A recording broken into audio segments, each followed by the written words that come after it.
Welcome to Mad Tower Radio, broadcasting to you live from... And we are so happy to have you here right now listening to our show. As usual, we have one conspiracy and one cryptid.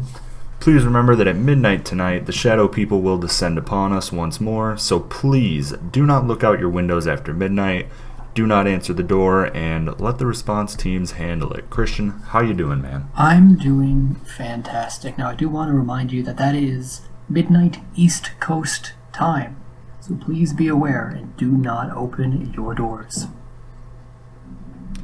Yes, how's this quarantine been going for you? I'm on day, let's see here, 23, and it would be great if there wasn't this dude who would just stand outside in the backyard and look up at the sky and kind of just sway back and forth.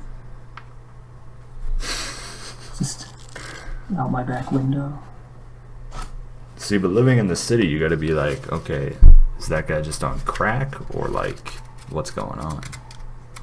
You know, I think living my life sort of understanding or thinking about these like rural beasts, like I know what a werewolf does, like I know what these like cryptids are like. It's the urban cryptids you gotta look out for. They're the ones that don't make sense. Yeah. Like, urban chaos is so much scarier. I like those pictures of, like, just weird people on the subway. Like, the one of the dude, and he's just sitting there with, like, holding two books, reading them. I'll put it up on screen. It's my life. But yes, folks, they are trying to shut us down. I woke up this morning to no power. So... you know, they can try all they want, but they're never going to bring down the Mad Tower. Anyway, let's hop right into it. Christian, what have you brought to the table for us today? You were covering the conspiracy, correct? So I was originally thinking about talking about the MK Ultra sort of government-sponsored mind control experiments in the 60s and 70s. But it's a little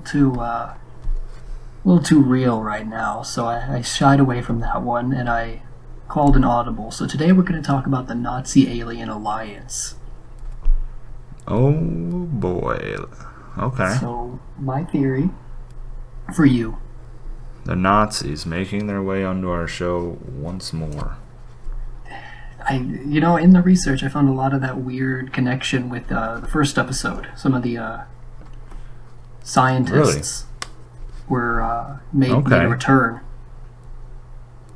But the thought is that the Nazi Party had made some kind of connection or some kind of communication with an alien race, and that gave them some technological, social advantages during the World War. Huh. But the story is less about after, it's less about what the actual effect of this alliance was, and it's more about getting to this connection. How did the Nazis talk to an alien race? And that's where most of my study went in. Okay. Now, in order to sort of pick that apart first, I dug into this sort of Nazi occultism side of the thing. Now, if you hadn't been brushed up on a lot of the culture currently with talking about Nazis, it's a lot of this magic, a lot of this dark arts type stuff. Do you see that a lot in media? Yeah, like that's all of what the original Wolfenstein games were. Absolutely. The society that runs the occult side of the Wolfenstein story, or the Wolfenstein stories, or the dudes who make the fucking zombies Nazis, is the Thule Society. And it's a group of people that actually existed in Germany. Oh. It was German occultists, and a number of high-ranking Nazi officials were a part of this group. People like Can you spell that for me? Thule Society? Thule. People Okay. like Hans Frank. He was the Governor General of Poland when it was occupied in the World War. Deputy Führer Rudolf Hess. And the right-hand man himself, Heinrich Himmler. Oh, no. Or like interested in reading in these occult stories and these sort of neo-science messages. So it pervaded pretty heavily in the Nazi Party. Really? No. Was it tied to any sort of like religion? Was it like Satanistic occultism, or like what are we talking about? It manifests itself in a lot of different ways, like different sides sort of taking it. I know you have a pretty strong, now it sounds weird when I say it, but an affinity for the Spear of Destiny. So, I do. You want to go into why you love the Spear of Destiny? It has a cool story, and it has a really cool name. That's pretty much it. That's all you need to hook me. So some of them take it in a religious sense, some take it in a just batshit crazy sense. But the way that it gets started is a bunch of these people in the Thule Society, which emerges after World War I, they read this book called The Coming Race by Edward Bueller Lytton. The Coming Race, okay. And this book, free online. If there's one thing I love, it's free information, folks. So I actually read The Coming Race this week. Oh, okay. Now, it's a story written in, I believe, the late 19th century, so like 1800s sort of new science bullshit. And this well-to-do American bachelor goes down into this mine, and he finds this subterranean race of like almost angelic, psychic humans. Now, is this a fiction story, or are these his claims? Are these his what? Is this like a fictional story, or is he like claiming this? No, it's a fictional story. Oh, okay. But he discovers this race of underground beings. I believe they have like angelic wings, and they have this power. It's called a vril, V-R-I-L. And it's... that sounds really familiar. It does. It does sound very familiar. It's, I believe, some sort of manipulation of electromagnetism. It gets expressed weirdly, but they have this crazy technology. They have these powers. And I don't want to spoil it for you, but one of the creatures falls in love with the guy and wants to marry him. Oh, nice. So the Nazi Party, the Thule Society, reads this book, and they begin to think maybe, there's something out there. I believe there's some quotes about Hitler himself talking about this book, so he definitely read it. Oh, okay. And these race, at the end of the book, it's promised that eventually they're going to run out of space underground, they're going to advance, and they're going to come to the surface. And that's going to be problems for the sort of top Earth people, you and me. Yeah. So they were interested not only in this subterranean, pure race, but this idea of vril. Sort of unlimited, unexplained electromagnetism power. So the Nazi Party makes a connection, it said. In the 1920s, they try to contact an alien race in Aldebaran. Have you heard of this place before? No, where's that? Aldebaran is a star system in the Taurus constellation. It's the burning red eye of the bull in the night sky.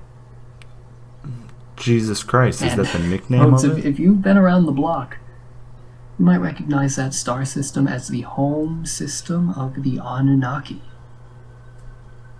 Oh. That's where they live. Oh. The infiltrated lizard folk. Oh my god, that's wild.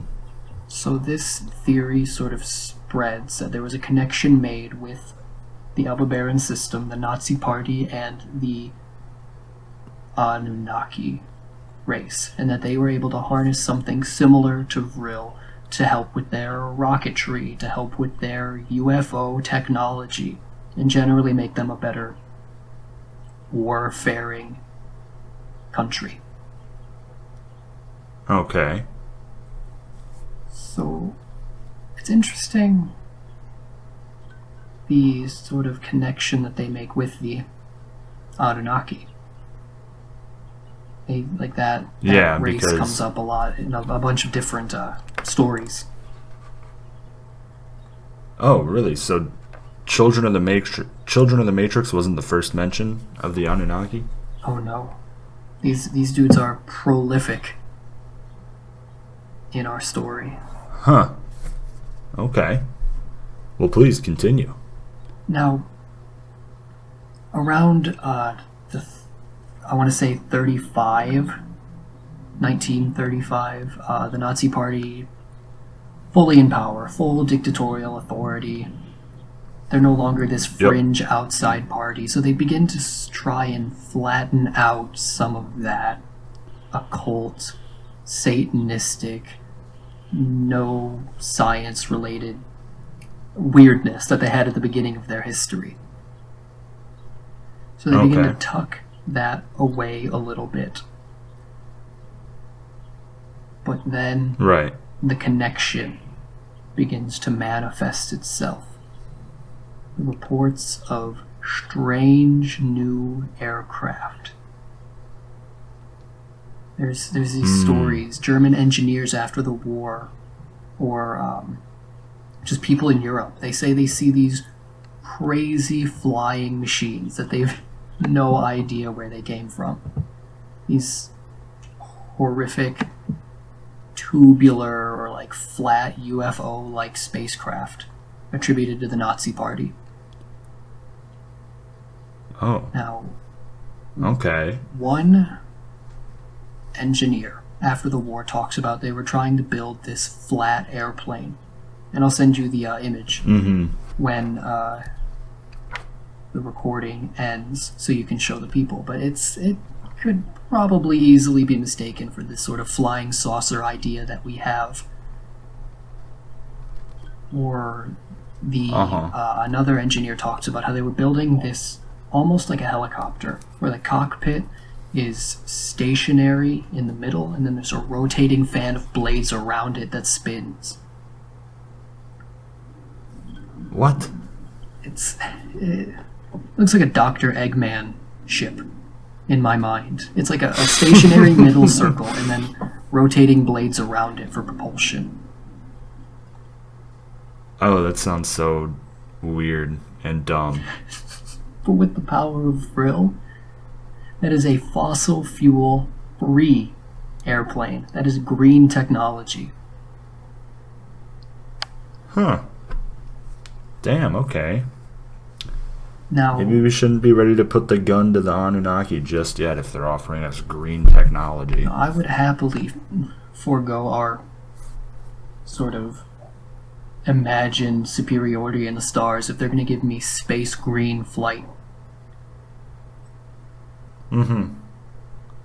No, definitely. That's a great stepping stone to making an alliance. To protect us from the mantis. Yeah, or anything else. Now, have you heard of the German expeditions to Antarctica during the World War? No, I have not. Now, Germany, kind of late to the game to this whole colonialism thing. Uh-huh. So, in the sort of prequel to the wars, there had been a number of expeditions to Antarctica, but by the time full Nazi Germany arrives, they send their third expedition in 1938. Officially, they wanted to build this sort of whaling station. They were importing a lot of oil and whale oil, and it was not good for their economy, so they wanted to be able to supply it for themselves. Right. This theory says that they had alien assistance, foreign sort of influence, to build a super secret military base in Antarctica to conduct experiments, to have military tactical advantages, and to sort of be out of Europe for when the war gets bad. Oh no. So like the Argentina backup plan, Yes, but in absolutely. Antarctica. No, this part of the story is pretty well documented. There's some dumb History Channel show that talks about these Nazi bases in Antarctica. Yes. Our friends over at the History Channel's the leaders and pioneers in bringing you the truth. Oh, let me tell you, History Channel will give you the truth. Yep. Only if you watch between the hours of 3 and 6 a.m. Yep, pretty much. The worst, the craziest sort of space flight story I could find with this is there was this spacecraft looking item that crashed in Pennsylvania in the 60s, and they thought it was this sort of like Nazi bell-shaped UFO. Yeah, this isn't the first time I've heard about Nazi aliens or Nazi spacecraft or anything like that, but the thing that always sticks out to me is I remember they talked about this weapon that the Nazis are trying to make called the Bell. Yeah. And like it like melted organs in like a some odd radius. I'm like, what the fuck? And I heard about this when I was like 11, 12, and Jesus. I'm like, this is fucking crazy. But anyway, continue with bell-shaped spacecraft. It's just as time moves on, as we get out of the World War period, all of these crazy new propulsion systems, crazy new flight patterns, this like rocketry begins to evolve. Now, this is where we connect it to your first theory. Okay. The Lyme disease.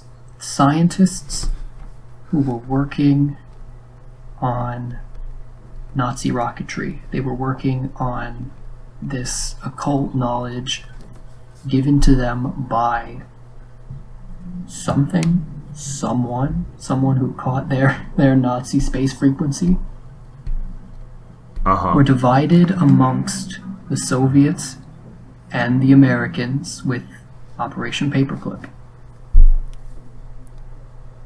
Oh, yes, the ones that worked on the Nazi spacecraft. Made their ways to the United States and gave us the space race. Huh. Yeah, man. Operation Paperclip, they weren't just grabbing like, oh, we need a couple. They were like, yo, we need to get every German scientist we can get our hands on. The Soviet version of Paperclip is they kick into the labs and come at gunpoint and they say, "You're Soviet scientists now, let's go."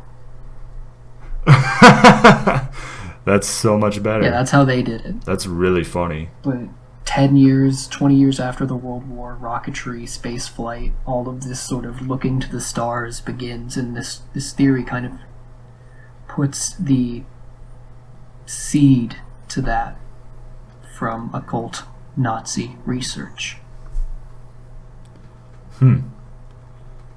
Okay.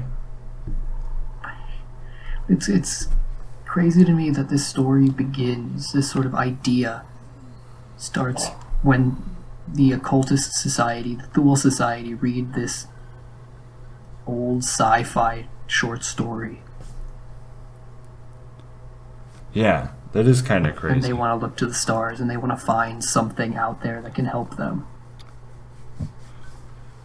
Yeah, there's like a million Nazi theories out there. And I kind of wanted to dig into that. Do you think it's strange how all of these crazy off-center theories, conspiracies, justifications get attributed with them? Yes and no. I mean, yes, yes, because a lot of them are just really out there, really like unplausible. There's no like that one piece of proof that's like very widely known. But at the same time, it was like probably the biggest event in the world, you know? Like, everybody knows about World War II, you know? So, obviously, people are just going to talk about it, think about it, and back then, you know, like, the flow of information wasn't unified, like, I don't know. It was way easier to propagate a rumor back then. Did I use that word correctly? Yeah, I just sent you that aircraft. Yeah. Let me Like, imagine you're some citizen of Belgium, Wow. and you don't really have experience in rocketry. You've maybe seen an aeroplane once, and you see this thing floating in the sky. What do you think that is? Oh, I think that's like the end times. That's hell. Right Yeah, there. Absolutely. I do not like the look of that. I don't want to sit in that. I don't like it at all. And the Nazi Party didn't really do too much to defend its reputation on this front. I mean, Hitler sent people on expeditions to Tibet. He sent them to Antarctica to look for these crazy things. He had a field day in Egypt, I think, like trying to find this weird occultist lore. That is nuts. Yeah. I remember reading he plowed through like 3 museums in Europe that all claimed to have the real Spear of Destiny. Yeah, he wanted the Spear of Destiny. He wanted the Holy Grail. And That's amazing. I don't hate myself, so I've never seen an Indiana Jones film, but didn't they want it or something? Damn, that's rough. Indiana Jones movies aren't bad. But, yes, in the first movie, Raiders of the Lost Ark, the Nazis were trying to secure the Ark of the Covenant. What end? Were they gonna, like, Skype call Jesus from heaven? Like, what do they want to do? I don't really know what the Ark of the Covenant does. I don't know what power it gives you. Me either.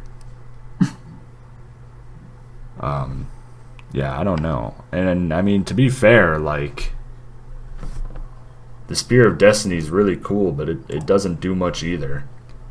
You know, it's not like these it's not like these items have like video game stats attached to them.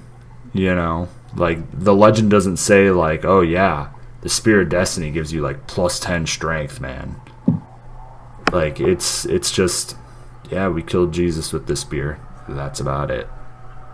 Now, if this sort of peek into this world makes you want to have a little bit more, this is a highly documented sort of vein you can go down. There's a huge number of books and resources of just this occult outpour in the 60s and 70s of people talking about what the hell was going on in Germany before and during the war with all of this occult nonsense.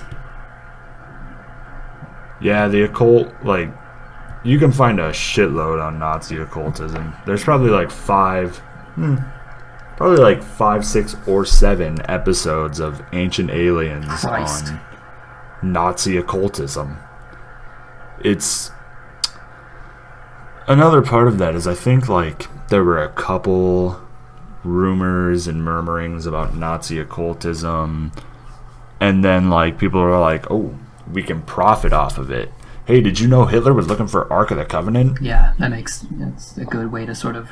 Here's my book about it. Here's my movie about it, you know? And to me, it kind of feels like they want to dehumanize that story a little bit, to make them seem like beasts, to make them seem like demons, to sort of be like, oh, humanity isn't horrid, humanity isn't evil, look at this crazy incident that happened in Germany because of the aliens, because of anything that they want to describe it as. I kind of get that vibe from this story. How so? What do you mean? I'm not sure I follow. Do you think it's easier to believe in, I don't know, humanity when thinking about the last century and all the evil that happened because of demons and aliens and crazy, unexplained nonsense, or because people are evil? I mean, I think even if it is true, there's still people that willingly team up with them. I You get know? Like, there's gonna be someone out there who's like, oh, Satan's here, let me strike a deal with him. that. I mean, You know? if I want to see what he was selling before I kicked him off the porch. See? I don't know. I mean, I don't know. I've never really thought about that, really. I also forgot to mention that they attribute the Anunnaki as these gorgeous, blonde, blue-eyed, white-skinned Aryans. Not the lizard men that we know about. I think the Nazis saw them as beautiful, Aryan pride. Huh. And I was reading this crazy That's story wild. about someone had an interview with Adolf Hitler, and he talked about being beholden to this inner voice. Oh no. He had was compelled to act because of something that he heard inside. Oh no. I didn't know what that was like. It's the Anunnaki. Yeah, if this sort of connection between rogue alien frequencies and this guy's brain, because dudes were drugged up in the Nazi party. Really? Oh, heavily sedated. These guys were tweakers, the higher level sort of Nazis. Nice. So who knows, dude? They want to believe this hollow Earth thing, that there's life and civilization deeper in the Earth's core. I remember reading that the Nazis conducted missile tests, and they were like, yeah, the Earth is a sphere, but we're on the inside of it. So they would just shoot missiles directly up in the air and hope that it would hit the other side of the world. They were like, I'm going to shoot up and hit, across the globe. China, or America, or wherever. I'm like, what the fuck? Bro, how are you getting rogue transmissions? So they thought that we were on the inside of the ball. Okay. So yes, Hollow Earth. I thought that was pretty funny. It's ridiculous. It just goes to show, what the hell was going on? I don't think we'll ever know. Honestly. And that's why we do this show. Try and find out. To give you the truth. To speculate and bring you the truth. Yes. Free of any outside meddling. This is raw information from two men looking for the truth. No, the weirdest thing to me is if dudes were calling in an assist from space, from Taurus, why didn't they keep coming? Why did no one else inherit the secret space connection? You see, I think it's because these Anunnaki or the Mantis Men or any other aliens, they're always seen as elevated beings. They are better than us. So if the war isn't to directly benefit them, why would they directly involve themselves? Like, this is just, we're just putting on a play for them. They're watching a movie back over in Sirius A or the Bleeding Red Eye or wherever. You know, they're just watching a movie. You know? So that's why they're very withheld. No, that makes a lot of sense. It's like the blue beam thing. Like, if we're beating each other up, if we're weak, all the riper for the picking. No, for sure. Okay. I'm on to you, Anunnaki. You have any closing thoughts about Nazi occultism? Or are you close to that? My closing thoughts are, why do we always see them as these pure, elevated beings? Why are they always this, like, knowledge provider or this guiding spirit? Doesn't make sense. We'll have to look into it. Now, are you ready to learn, my friend, about the Ningen? The Ningen. Ningen, I don't know, but it's Ningen. Okay. It is Japanese for human. Right. This creature hails from the Antarctic. Right? First sighted by Japanese government whale research ships, or the employees working on them. They're a completely white humanoid, 20 to 30 meters long in length, and there's a whole bunch of varying accounts on, like, some people say they have all the same limbs as a human, some people say they have they have 5-fingered hands, some say they have, like, mermaid tails, but the most consistent is they're giant and they're aquatic. They live in the Antarctic. Did I send you any pictures of these guys last week? I think you sent me this terrifying, like, whale centaur looking thing. Kinda. Yeah, they're like mermaids. Oh my god. I'm sending you some... You like that? I'm sending you some images of the Ningen. I don't like it at all. Yeah. They're scary. They look very jarring. And, like, Japanese whalers would just find these dudes? They would see them in the Antarctic. Right? And I was trying to find, like, a first sighting or something like that, but apparently the first sighting was posted to a thread on 2chan. I don't know whatever that is, but somebody did provide the link, and I clicked on it, and it was all in Japanese, and I was like, ah, shit. That's good. That's some authentic shit. Yeah, I was like, what the fuck? But it's like, there's claims that they mistake these things for submarines, you know, and they get closer, and then they're like, that's not a submarine, and it just fucking dips down. Are they aggressive? Strangely enough, there's nothing on, like, how they behave towards us. They always just kind of run away. You know, they don't exhibit any kind of intelligent behavior. They're just kind of there.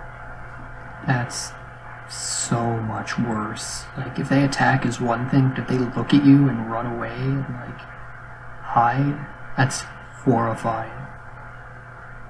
Why is that worse? I mean, that just makes me think it's like an animal. What are they up to? Probably not wanting to get whaled. That's true. I guess if you see, like, whale carcasses and you're like, wait a minute, I look kind of like that, but they don't attribute any intelligence. That's the weird part to me. That's the weird part to me, is this uncanny valley where people are like, yeah, they got like eyes and mouths and 5-fingered human hands, but they're just completely white giant humanoids. Like, if you just look up like Ningen site, like, look at that third photo I sent you. The one with the hands. Exactly, right? It's Yeah. fucking awful. I hate the way this thing looks. When was the first sighting? It says footage can be traced back, quote unquote footage. Footage can be traced back to 2006, so this is kind of a more recent kind of event. God. I know. It's You wild. said the Antarctic. In the Antarctic. Yep. So, I don't want to draw a thread if it isn't there, but do you know a certain alien Nazi science lab pretty close to there? See, there's millions of like these research labs. Not millions, but there's research labs in the Antarctic. There's people there, but the Antarctic is fucking huge, man. And horrifying. Like, that's why I'm not super quick to just be like, yeah, this one's a hoax. It's just a fun little urban legend, because the Antarctic's huge and the ocean is vastly unexplored. You know what I'm saying? I can definitely agree with you that the ocean is foreign and scary and should be feared. I know. I mean, we do not belong there. First of all, if we were supposed to be there, we'd have gills. But you can look up and find like hundreds and hundreds of videos and images of Ningen sightings. Go ahead, do it right now. I don't Tell me what you see. really like if what you're telling me is like an influx, like a huge quantity of these things. Yeah. So there's some reports that the Ningen will lay down and just like disguise themselves as ice, because they're completely white. Like, look at this. Look what I'm just sending you right now.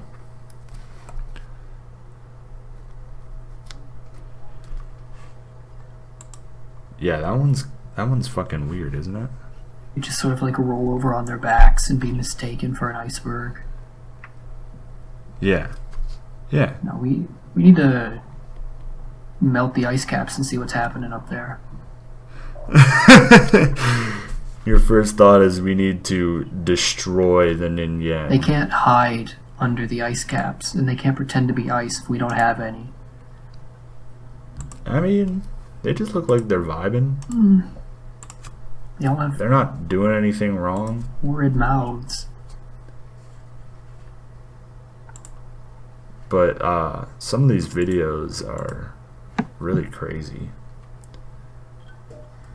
But yeah, cool little monster, the Ningen. Do you feel like it has any Right. connection to,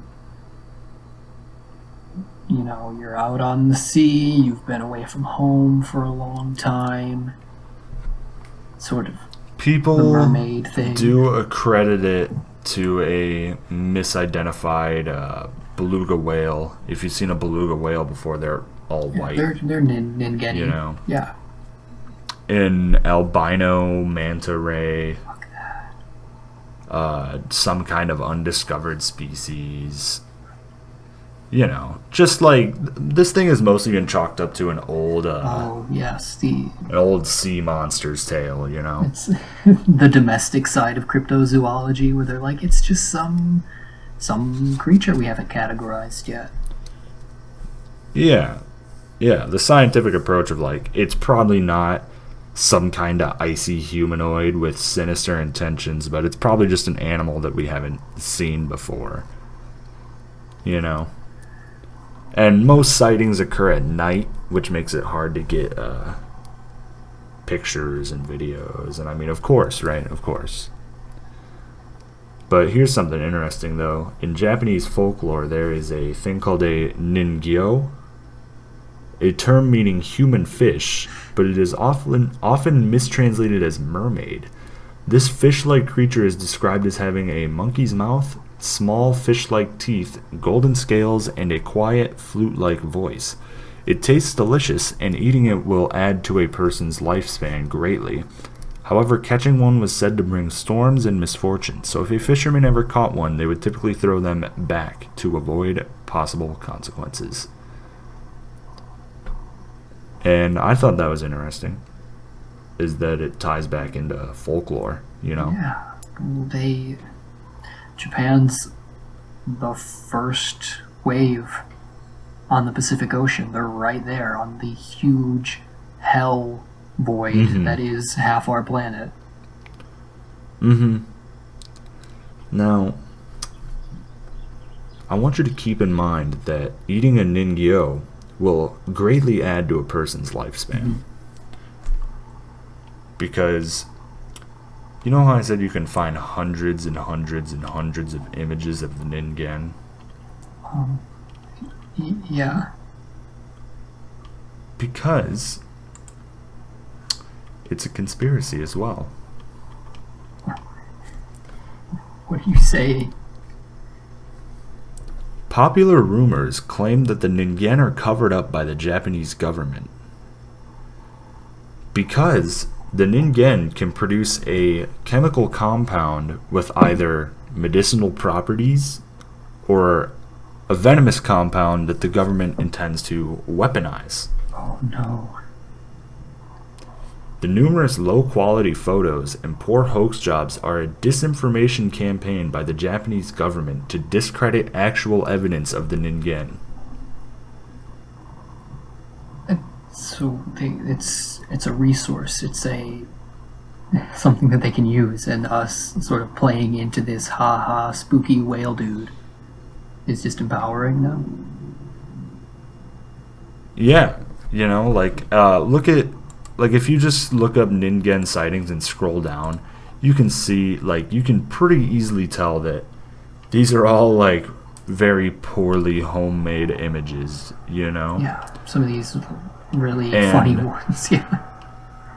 There are some really funny ones, but there are theories that they claim that all these really shitty, poorly hoaxed Ningen photos are out there, are released on purpose by the Japanese government to discredit actual photos of the Ningen. So when you're looking at an image of the Ningen, you'll never know if you're looking at a real image of them or a fake plant by the Japanese government. It's all there. If there's this beast that's going to give you any kind of leg up, any kind of sort of military advantage, it makes sense to sort of hoard the resource.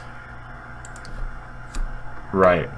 Or, I mean, if it has medicinal properties, there could be millions of reasons why why the Japanese government wants to keep quiet about this. Maybe they haven't perfected the technology or whatever the hell it is they're working on with it, you know? I'm going to send you my favorite Ningen photo. Oh, please do. I already sent you the mine, Pac-Man but I would one. love to see yours. Pac-Man Ningen.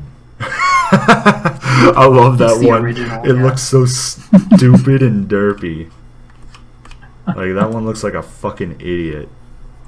I love him. He's kind of cute. That one is kind of cute, even if it's completely nefarious. I mean, that one looks like a land creature. That doesn't look like an aquatic beast. He's just vibing, man. I got a clearer image of it. Hold on, I'll send it to you. I think you're gonna love. I love this little guy. Oh, they took like that image and then they made it. An artist's rendition. I love that little guy. The Ningen, dude. Oh, what's wrong with evolution? Why did something say that's what life needs to be? That's how we are going to continue to pass on our genes. Oh, evolution? No, my friend. Eyewitnesses of the Ningen have reported being visited by men in black, suggesting that the Ningen may be alien in origin. Okay. If we're... I wasn't too sure if this was a, like you said, mythical creature, sort of a wacky animal sighting, or if there was something else here. So you're telling me there's alien fish? Possibly. Now, I don't want to be that guy, that weeb, but you getting some Evangelion vibes from these things? It's all there. Oh, like one of the angels? Antarctica, big white body creatures. That would be pretty cool. I could see the Ningen being like the seventh angel or something. But yeah, I mean, I don't know. Other than that, like, I'm not getting very many like super like anime or Japanese aesthetic vibes from it. It kind of just looks like a monster. Some beast. I don't like the fact that they're fucking giant, and we didn't talk about that. These things are huge, 20 to 30 meters long. Well, then wouldn't the whaling ships be the perfect defense against them? The perfect attack? I guess. Isn't whaling like huge in Japan? I think there's either in governments past, there's been some trying to sort of environmentally regulate some of the fishing practices.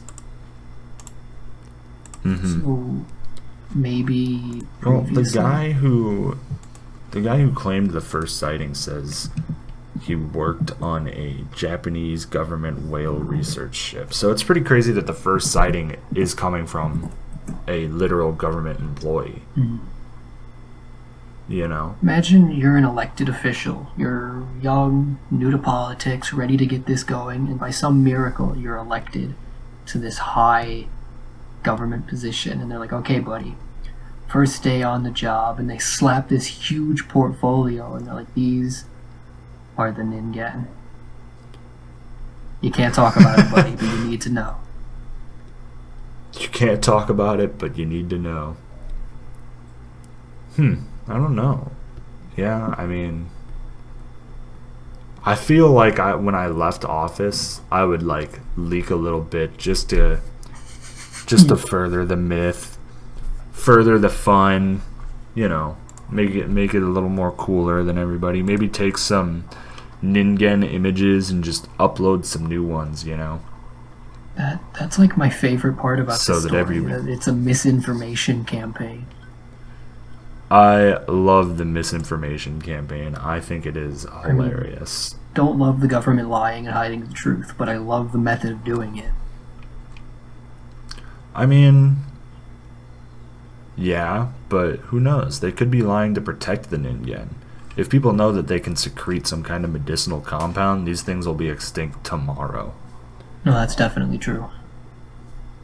You know? Like, who knows? Maybe the Ningen are harboring the cure for cancer. Maybe the Ningen have Vril. I mean, I didn't intend for this, but our theories kind of connect today. I'm starting to see the connections a little bit. Japan, Germany, aliens, Antarctica, aliens, yeah. It's It's all there. Yeah. But no, I wanted to do the Ningen because I was looking for some kind of oceanic cryptid, but I didn't want to just do megalodon sightings. I thought that'd be a little generic, I guess. And the Ningen, this is a cool little cryptid, I'd have to say. The ocean's bountiful with terrifying things. That's not a Ningen. I don't know why this is on the Ningen image search results, but I'll throw it up. I'll throw it up on the chat for you guys. The Slender Man? I don't like it. I guess. Christ. If you guys ever want to have a good time, just look up like your favorite cryptid sightings and then just keep scrolling down. Eventually you're going to find some wild shit. I mean, is now the time to reveal our secret? I don't know. What's our secret? Our fake doctored cryptid production? Which one would that be? You remember when we were young and youthful Oh God. and believed in the world? Yeah, remember that? Yeah, I do remember. Oh my God. If you send me the images, I'll put them up. But there was a time when we were all young lads back in high school, and it was me and Christian and my brother, and we had just discovered the Slender Man, and we thought it was the coolest fucking thing in the world. And so naturally, I dressed up as the Slender Man, and we tried to doctor some Slender Man sighting photos, and we took them, and we were like, "Oh, dude, this shit is badass. I fucking we look fucking cool." It's scary. And now I look back on them and I'm like, Jesus Christ, we look like fucking idiots. Put you in a suit and you just stood under the street light. Yep. And it was like 2010, so phone cameras were kind of shitty. That only helps. That only adds to it. Yeah, I know, it only adds to it, but oh my God. I tried to take selfies, like candid shots where you would be out in the woods behind us, and I had to angle it so I was in the photo and you were in the photo. I know. I'll find them. They're all online still. Oh, that shit was great. Yes, please, if you can find them, I will put them For in sure. the video. Oh, that's great. Yeah, it was fun. You know, gotta further the rumor, throw out a little teaser, you know, like, ooh, is that real? Is it not? I think you can tell we've been sort of afflicted with trying to find the truth for well over a decade now. Yep. We've doomed our lives to this. Nothing else. We're liquidating all our assets, putting all the money into a Jeep, and we're just pretty soon we're gonna just be traveling cross country looking for cryptids. And if we can't find any, then we're gonna make them. Dude. I'm gonna Yeah. shave a monkey, put it in a jar, say we found an alien. We just start driving around the country, shaving animals and releasing them into the woods. Being like, look, it's a cryptid. I kind of respect the hustle of some of these cryptid people. The people who live that life, like pro Bigfoot hunters and stuff like that. Yeah. It's a lifestyle. Yeah. It is a lifestyle, and some of it looks fun. Some of it looks extremely corny. The dumbest thing they're doing is just walking around with these blinding ass lights. Yeah, you're not gonna find I'm anything like, that's like the that. dumbest thing. Bigfoot's not gonna come towards your fucking flare. But no, I wanted to. I remembered this earlier. But like that was one of the main things that got me interested in like cryptids and stuff that wasn't real. Um, there was this show. I mean everybody knows Finding Bigfoot, and I would watch Finding Bigfoot, and it was interesting. I would watch Ghost Hunters, and that was pretty cool. And there's always this one show on Animal Planet, of all things, called Lost Tapes, I think. It was something like that. But it was like straight up like just a horror movie about these people encountering like cryptids of some sort. Let me try and find it. Let me try and find the name of this show. I do have fond memories of like laying in my home when I'm young and my grandmother's just blasting ghost adventures or ghost hunt or like let's lock ourselves in a prison with some cameras all night and yell shows. Yeah. Okay, it was called Lost Tapes. Yeah, and there was this one episode that, like, 8-year-old me, I was, like, shaken to my core. What? And it was about the Jersey Devil. And it was like the fucking Blair Witch, dude. It was crazy. Me and the Jersey Devil got something going on. I'm gonna... If you're listening, Jersey boy, when this quarantine lifts, you're mine. I'm so excited for the quarantine to lift so I can go ghost hunting. I think I'm going to take a trip over to Jersey, just across the river, and find him. Oh, I might have to watch some of this show today. American television horror series that aired on Animal Planet, produced by Go Go Lucky Entertainment. The program presents fictional found footage depicting traumatic encounters with creatures, cryptozoological, supernatural, mythological, or extraterrestrial. Creatures featured include Bigfoot, chupacabra, vampires, werewolves, and reptilians. There's even episodes featuring zombies and the Kraken. So... But I remember the Jersey Devil episode. That shit freaked me the fuck out as a kid. So is that what you blame for the path that your life's gone on now? Oh yes, huddled in my dark apartment screaming about the Ningen. Honestly, I wouldn't have it any other way.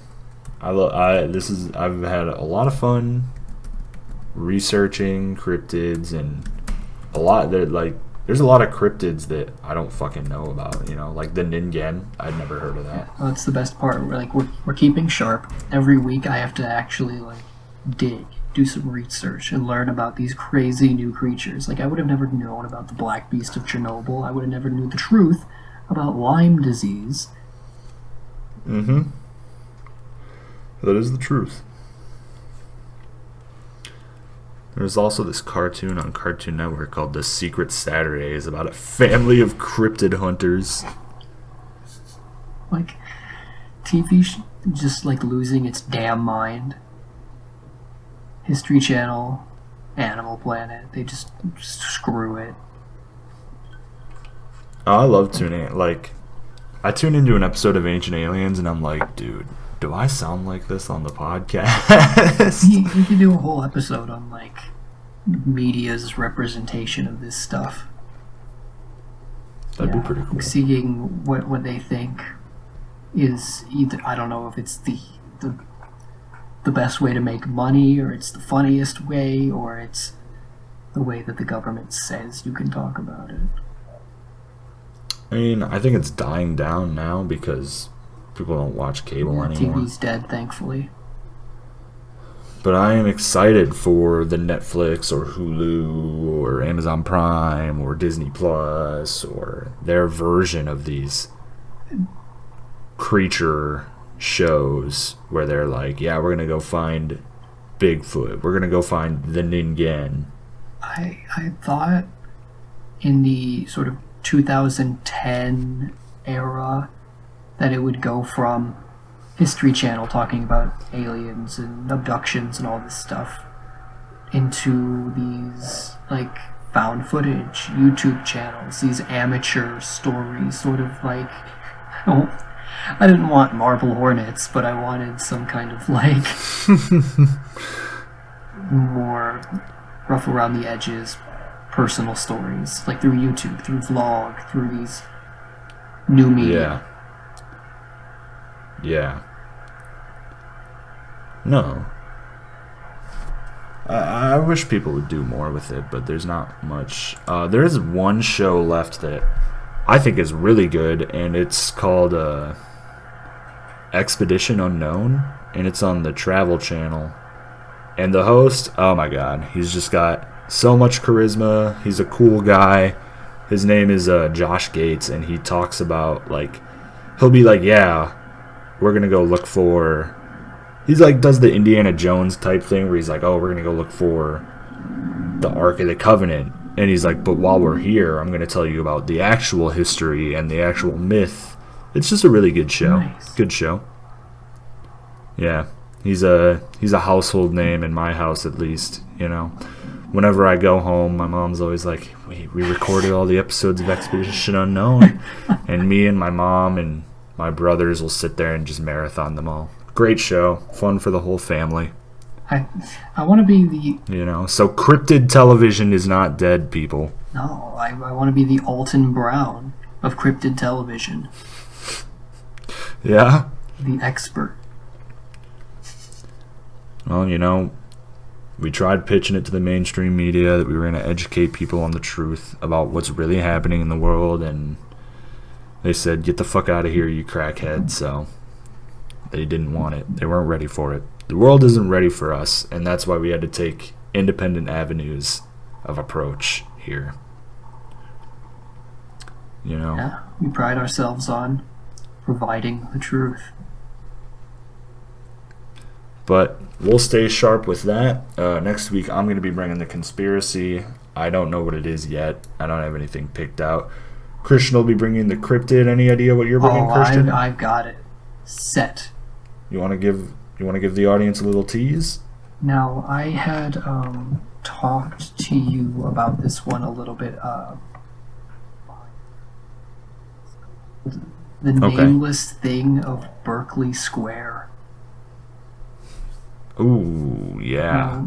If I could just... That's a great name. Wet your whistle. Not only is the name delicious, but I have a reason to believe that this is the impetus, the first seed for Lovecraft, the creature that inspired his work. Really? Yes, this is a 18th, 19th century creature. Oh, hell yes. Mm-hmm. All right. Well, folks, don't forget to tune in next week when we talk about the nameless thing of Berkeley Square and some crackpot conspiracy. Stay safe, keep your eyes wide open, and stay home, most of all. It's going to get bad out there. Yeah, don't open your windows if any birds with people's faces come a knocking. Oh, yeah, and COVID, I guess. Watch out for that. But be careful of the shadow people, too.